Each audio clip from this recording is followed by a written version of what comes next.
दिल्ली के मुख्यमंत्री अरविंद केजरीवाल और आम आदमी पार्टी के राष्ट्रीय संयोजक अरविंद केजरीवाल जी को ईडी ने समन किया है। हर तरफ से खबर आ रही है कि 2 नवंबर को जब अरविंद केजरीवाल को बुलाएंगे तो ईडी उनको भी अरेस्ट करके जेल में डाल देगी।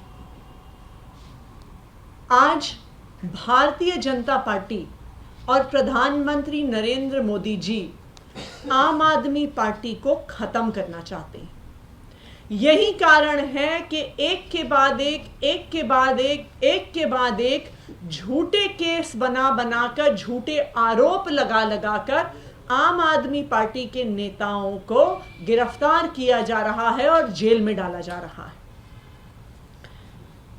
आम आदमी पार्टी के संयोजक और दिल्ली के मुख्यमंत्री अरविंद केजरीवाल को 2 नवंबर को जब गिरफ्तार किया जाएगा, वो इसलिए नहीं किया जाएगा कि उनके खिलाफ कोई केस है, उनके खिलाफ कोई सबूत है।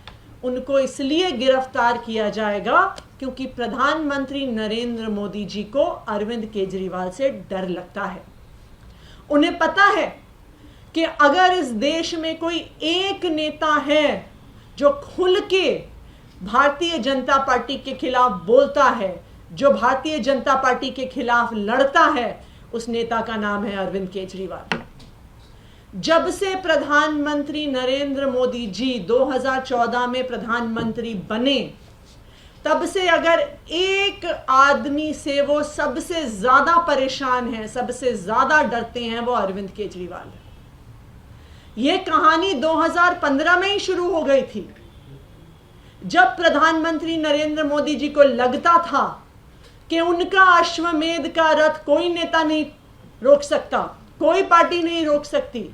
जब 2014 के चुनाव के बाद एक के बाद एक हर राज्य के चुनाव भारतीय जनता पार्टी जीत रही थी, तो फरवरी 2015 में प्रधानमंत्री की हर कोशिश के बाद अरविंद केजरीवाल ने भारतीय जनता पार्टी को मात्र 3 सीट पर दिल्ली में समेट दिया और आम आदमी पार्टी 70 में से 67 सीट लेके आई। 2020 में फिर से भारतीय जनता पार्टी ने अपना पूरा जोर लगा दिया, एक नेता को उतार दिया, पूरे देश का माहौल खराब कर दिया।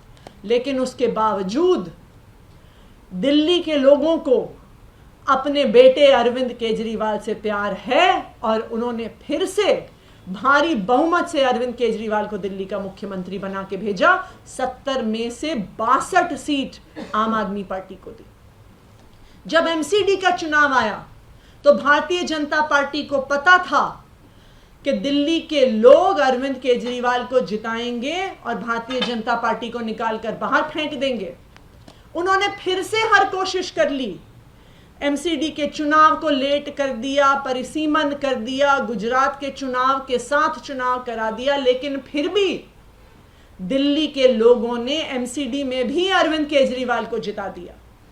तो अब भारतीय जनता पार्टी और प्रधानमंत्री नरेंद्र मोदी जी को पता है कि वो चुनाव में अरविंद केजरीवाल को, आम आदमी पार्टी को नहीं हरा सकते हैं। तो इसलिए अब आम आदमी पार्टी को खत्म करने के लिए आम आदमी पार्टी के एक नेता को जेल में डाला जा रहा है। अगर 2 नवंबर को अरविंद केजरीवाल गिरफ्तार हो जाते हैं, इसका क्या मतलब होगा कि आम आदमी पार्टी के सारे शीर्ष नेताओं को भारतीय जनता पार्टी जेल में डाल देगी। अरविंद केजरीवाल, मनीष सिसोदिया, संजय सिंह, सत्येंद्र जैन, एक पार्टी के सारे शीर्ष नेताओं को जेल में डालने का एक ही मतलब है कि वो आम आदमी पार्टी को खत्म करना चाह रहे हैं। और मैं ये भी आपको बता दूं कि अपने खिलाफ आवाज उठाने वालों को जेल में डालने का किस्सा, सीबीआई और ईडी को मिसयूज करने का किस्सा अरविंद केजरीवाल पे नहीं खत्म होगा।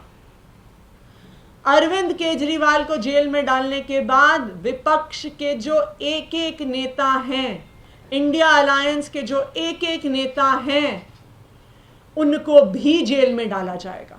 अरविंद केजरीवाल के अरेस्ट के बाद अगला नंबर हेमंत सोरेन का आएगा, जिनको भारतीय जनता पार्टी झारखंड में नहीं हरा पाती। हेमंत सोरेन के अरेस्ट के बाद अगला नंबर तेजस्वी यादव का आएगा, क्योंकि भारतीय जनता पार्टी आरजेडी और नीतीश कुमार की अलायंस को बिहार में नहीं हरा पाती। उसके बाद अगला नंबर पिनराई विजयन का आएगा, क्योंकि भारतीय जनता पार्टी केरला में सीपीएम को नहीं हरा पाती। उसके बाद अगला नंबर स्टालिन का आएगा, क्योंकि भारतीय जनता पार्टी तमिलनाडु में डीएमके को नहीं हरा पाती। एक के बाद एक भारतीय जनता पार्टी अपनी सीबीआई और ईडी का प्रयोग करके अपने विपक्ष के सारे नेताओं को जेल में डालने की कोशिश कर रही है। ये क्या है?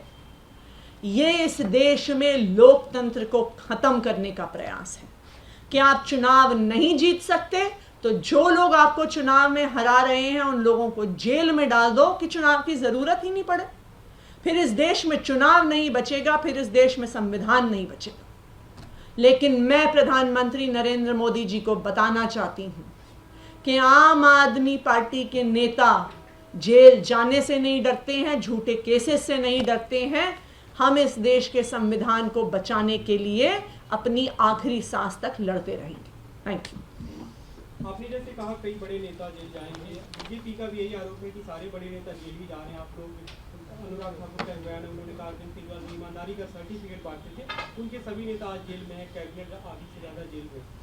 देखिए, ये तो मीनाक्षी लेखी जी ने सदन में पार्लियामेंट के पटल पर यह धमकी विपक्ष के नेताओं को दी। जब दिल्ली सर्विसेज बिल पर बहस हो रही थी और विपक्ष के किसी नेता ने कोई सवाल उठाया तो उन्होंने तो संसद के पटल पर बोल दिया कि अब ईडी के अरेस्ट का, जेल जाने का अगला नंबर आपका है। तो ये साफ हो जाता है कि भारतीय जनता पार्टी ईडी और सीबीआई को चला रही है, अपने विपक्ष के नेताओं को खत्म करने के लिए चला रही है।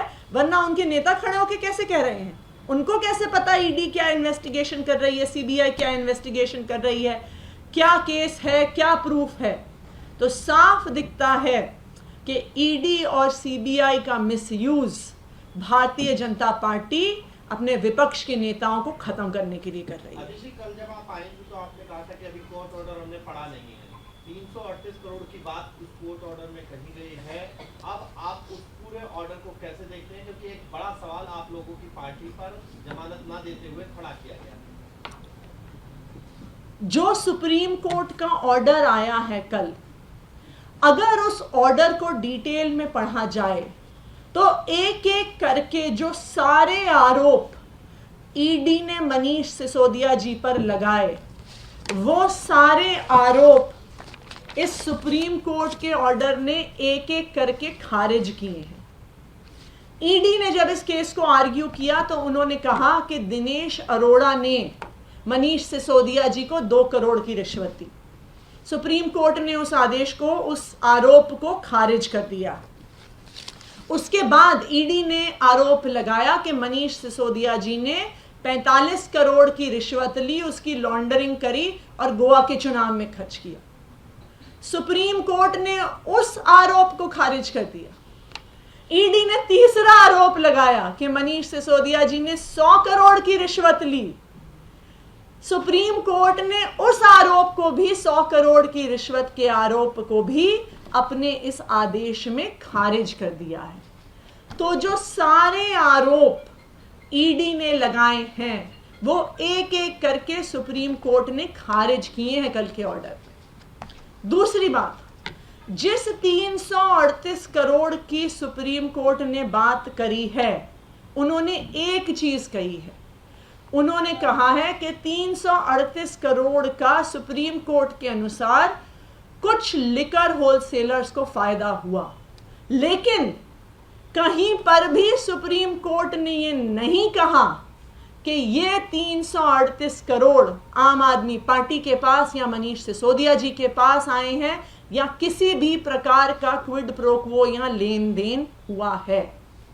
तो ये स्पष्ट है कि इस ऑर्डर में जो जो आरोप ईडी ने लगाए थे उनको खारिज किया गया है और जो 338 करोड़ की बात हुई है उसमें भी आरोप मनीष सिसोदिया पर नहीं है, ये सुप्रीम कोर्ट के ऑर्डर में दिखता है। फिर आप लोग क्या करेंगे, क्योंकि आपके पास सब ऑर्डर भी है और आप कह रहे हैं कि सारी चीजें आपके फेवरेबल भी हैं, जमानत फिर भी नहीं दी गई, तो अब आगे क्या? देखिए, ये इस बात को हमें समझना पड़ेगा कि ये जो prevention of money laundering act है, PMLA, ये एक साधन बन गया है, एक तरीका बन गया है। बिना किसी भ्रष्टाचार को साबित किए आप जेल में डाल सकते हैं किसी को, आप किसी को भी जेल में रख सकते हैं। हम तो कहते हैं अगर किसी भी नेता ने भ्रष्टाचार किया है, चाहे वो आम आदमी पार्टी का हो, चाहे वो बीजेपी का हो, चाहे वो कांग्रेस का हो, चाहे TMC का हो, चाहे DMK का हो, उसको जेल में डालो, लेकिन सबूत दिखाकर जेल में डालो। PMLA के माध्यम से, जो PMLA का सेक्शन 45 है, वो बिना किसी सबूत के, बिना कुछ आरोप साबित हुए ईडी को एक माध्यम देता है किसी भी व्यक्ति को जेल में डालने का और जेल में रखने का। तो हमें इस बात को समझना होगा कि आज जो ईडी के हाथ में हथियार है, जो prevention of money laundering act है, वो बिना ट्रायल के, बिना आरोप साबित हुए किसी भी व्यक्ति को जेल में रख सकता है। इसीलिए जो कल का ऑर्डर आया है उसमें इतना कुछ खारिज होने के बावजूद बेल नहीं मिली है, क्योंकि ईडी के हाथ में एक ऐसा हथियार है कि उन्हें अपने आरोप साबित करने की जरूरत नहीं है। कल सुप्रीम कोर्ट ने भी कहा है कि एंडलेसली एड इन्फिनिटम आप बिना ट्रायल के किसी को जेल में नहीं रख सकते हैं।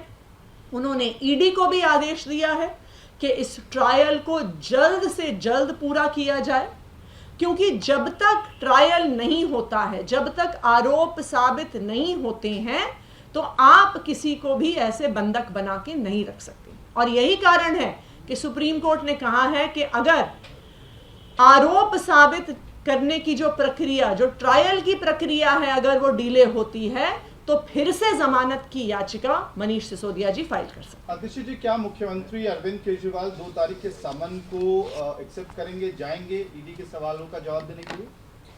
देखिए, आम आदमी पार्टी हमेशा से सबके सवालों का जवाब देने को तैयार है।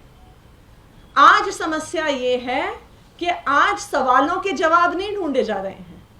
आज आम आदमी पार्टी के एक एक नेता को जेल में डालने के बहाने ढूंढे जा रहे हैं। तो जो 2 तारीख को अरविंद केजरीवाल को समन किया गया है, वो सिर्फ सवालों के जवाब देने के लिए समन नहीं किया गया है, उनको गिरफ्तार करने के लिए समन किया गया है।